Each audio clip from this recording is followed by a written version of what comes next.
literally began my career. I wrote my first song for her, which was a campaign song. That we were 13 or 14, I think. No, we can be older than that. We were graduating. I was not good in math. Mumford did not get me through math.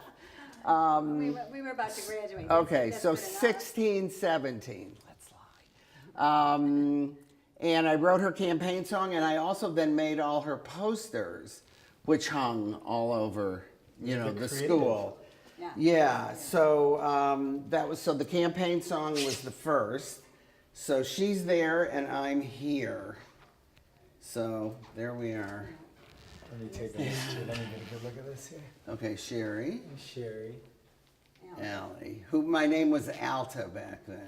Anyway, all right, lead us on. Well, I was a radio fanatic, so and a TV fanatic. So we had, American Bandstand, but Robert Seymour. We had Robin Seymour, Swingin' Time. That was the local Detroit, dance thing. So I would run home from school, listen to that. Also, right next to Mumford, between Thatcher and Curtis, there was a music store called Mumford Music. So I would take my lawn mowing money, and every week I would buy one single. And then my parents, I would make them, probably starting when I was 12 or 13, I would make them drive me downtown to Motown. And either sit in the car and pray someone would walk in. But once I got my license, I would drive down, just park the car and then sit on the lawn.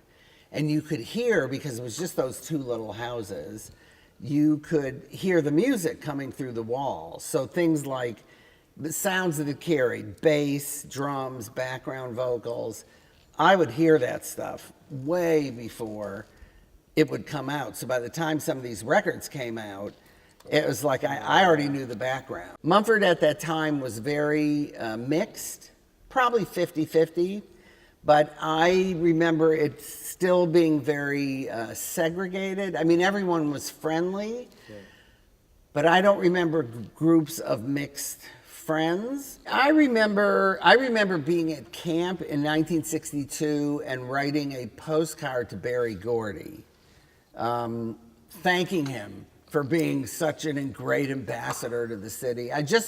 I felt like, and I think every kid growing up did, not just me because I was obsessed with music, to come up in a city that was that vibrant as it was in the early 60s with, these cars, these incredible colors, the, chrome, the newness of everything. And then to have a soundtrack, a city that had its own soundtrack, there wasn't a cooler place to be on earth. I remember meeting someone and they said, "Oh, I live in Manhattan," and I was like, who cares? Detroit is it.